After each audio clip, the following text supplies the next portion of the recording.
कहानी है रामपुर गांव की, जहां के मर्द महिलाओं को हमेशा नीचा दिखाने की कोशिश में रहते। अरे अभी तक खाना नहीं आया, क्या मुझे एक और शादी करने की जरूरत है? नहीं जी नहीं, ऐसा मत करना, वरना मैं कहाँ जाऊंगी। खाना लेकर मैं अभी आई जी। गांव की पंचायत में भी फैसले हमेशा औरतों के खिलाफ ही रहते। मैं जो फैसला सुनाता हूँ वो भगवान की आज्ञा होती है।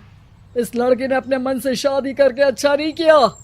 लड़के को घर भेज दो और इसकी शादी इसकी जाति की किसी लड़के से करवा दो, लेकिन ये लड़की, इसे तो गांव के बाहर निकाल दो। नहीं नहीं जमींदार साहब, ये क्या बोल रहे हैं? ऐसा नहीं हो सकता। मेरी बेटी मासूम है, इसे अच्छे बुरे की समझ नहीं है। अरे कहाँ जाएगी ये बेचारी? कहाँ जाएगी? इतनी चिंता है तो पूरे परिवार का गांव निकाला कर देते हैं। बेचारे पूरे बसे बसाए परिवार को गांव छोड़ना पड़ता है। चाहे जो हो, अगर बेटियों को कंट्रोल नहीं कर सकते तो गांव में रहने का कोई मतलब नहीं है। यहाँ औरतों को दब कर रहना होगा। कोई भी अपने हिसाब से कुछ नहीं कर सकता, सब ईश्वर की मर्जी से ही होगा। तभी गांव का एक आदमी दौड़ा दौड़ा आता है।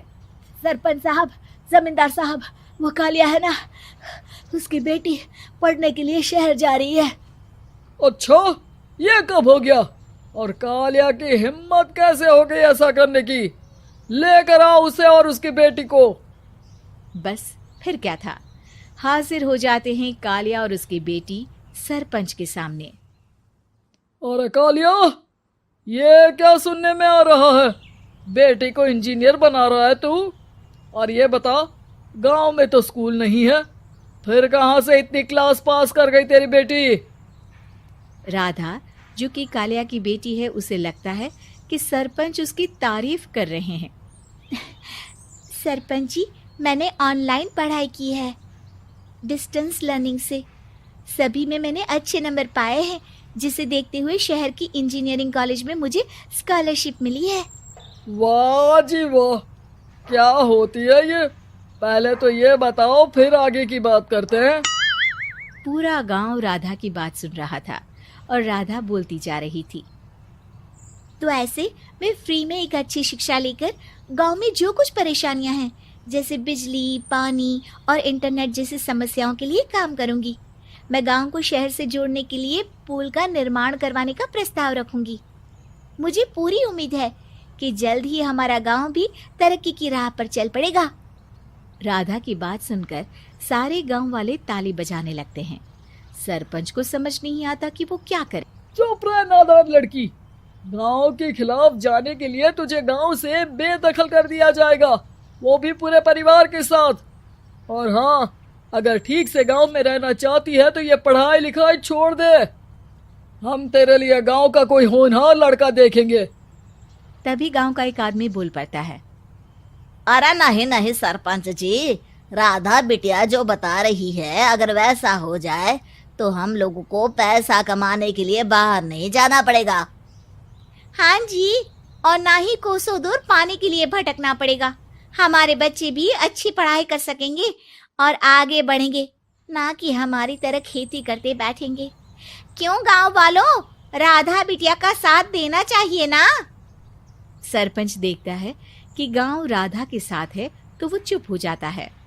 वो घर आकर अपने सलाहकार से बात करता है, जो बहुत ही चालाक किस्म का इंसान होता है। अरे सरपंच साहब, आपको बहुत ही होशियारी से काम लेना पड़ेगा। एक बार गांव तरक्की कर गया, यहाँ के बालक पढ़ लिए तो कोई ना पूछेगा आपको। और फिर ये जो बेटा और बेटी है ना आपके, इनको भी आम लोगों की तरह ही जीवन जीना होगा। हाँ, लेकिन करे तो क्या करे? वो ना आप मुझ पर छोड़ दीजिए, बस मैं जैसा बोलूं करते जाइए। अगले रोज सुबह जब गांव वाले सोकर उठते हैं तो राधा के घर के बाहर और साथ ही वो लोग जिन्होंने राधा का सपोर्ट किया था, उनके घर के आगे लाल रंग से कल आऊंगी लिखा होता है। कल आऊंगी, यह क्या होता है? अरे यह तो खून से लिखा है, लगता है कोई भूत प्रेत या चुड़ैल का साया है। चलो सरपंच जी के पास चलते हैं। सभी सरपंच के पास जाकर उसे सारी बात बताते हैं। अरे ये तो बड़ी मुश्किल की बात है। चलो मैं एक बाबा को जानता हूँ, उन्हें बुला लेता हूँ।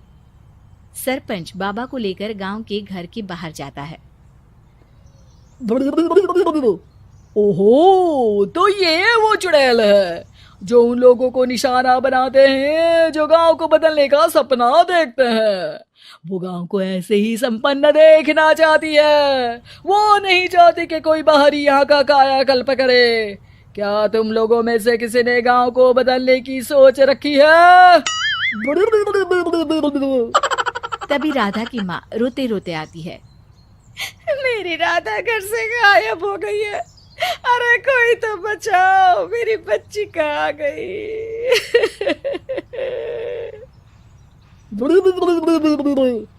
ले गई वो चुड़ैल, तेरी बच्ची को ले गई। अब वो उसे श्रापित करके छोड़ेगी, उस पर चुड़ैल का साया हो जाएगा। तभी बुरी सी हालत में राधा भी वहां आ जाती है। उसके बाल चुड़ैल की तरह फैले होते हैं और कपड़ों में खून लगा होता है। सभी राधा को देखकर डर जाते हैं। माँ, पता नहीं मुझे कौन उठा कर ले गया था। अरे दूर दूर हो जा चुड़ैल, अब हम लोग इस गांव में नहीं रुकेंगे। अरे कैसे बातें कर रहे हैं आप? कल तो आप मेरे भरोसे गांव का हुलिया बदलने, अपने बच्चों को पढ़ाने और तरक्की उन्नति की बात कर रहे थे, तो आज क्या हो गया आपको? ये फिर तुम लोगों को बहकाएगी। ये चुड़ैल गांव में आ चुकी है, ऐसे ही ये तुम्हारे घर के बच्चों को भी ले जाएगी। गांव वाले राधा को गांव से बाहर निकाल देते हैं। उसके माँ बाप रोते रहते हैं, लेकिन गांव वाले नहीं मानते। मैं भी अपनी बहन के साथ गांव के बाहर रहूंगा, लेकिन वो पढ़ाई नहीं छोड़ेगी। वहीं सरपंच के घर पर सलाहकार कहता है। देखा, सांप भी मर गया और लाठी भी नहीं टूटी। लेकिन अगले ही दिन सरपंच के घर के बाहर भी वही शब्द लिखे होते हैं। और फिर सरपंच की बीवी कहती है, हमारी बेटी को किसी ने अगवा कर लिया है। तभी राधा का भाई वहां आ जाता है। अरे गांव वालों, मैंने सरपंच जी की बेटी को देखा था। वो चुड़ैल उसे उठाकर ले जा रही थी। अरे क्या मजाक कर रहे हो? नहीं नहीं सरपंच जी, आप नहीं जानते। वो चुड़ैल अब आपकी बेटी में आ जाएगी, जैसे राधा के अंदर आ गई थी। तभी सरपंच की बेटी वैसी ही हालत में वहां आती है जैसे राधा आई थी। पापा, पता नहीं कैसे मैं गायब हो गई थी। चुड़ैल, इसके अंदर भी चुड़ैल का साया है, मारो इसे। अरे नहीं नहीं, इसे भी राधा के पास गांव के बाहर ही भेज दो। अरे चुप रहो, मेरी बेटी कहीं नहीं जाएगी और चुड़ैल वुड़ैल कुछ नहीं होता है। अरे कैसे बात कर रहे हो सरपंच जी? आप तो बोल रहे थे कि आपका फैसला भगवान का ज्ञान होता है, तो अपने पर बात आई तो अब आप ऐसे बोल रहे हैं।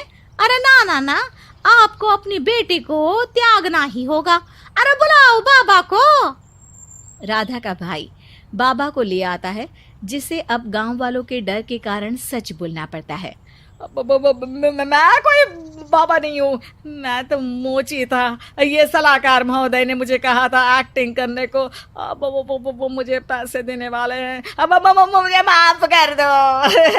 गलती हो गई, मुझे माफ कर दो। तभी वहां राधा आ जाती है। देखा सरपंच जी, जब गांव के बच्चे साक्षर होंगे तो आप जैसे लोगों की चालाकी नहीं चलेगी।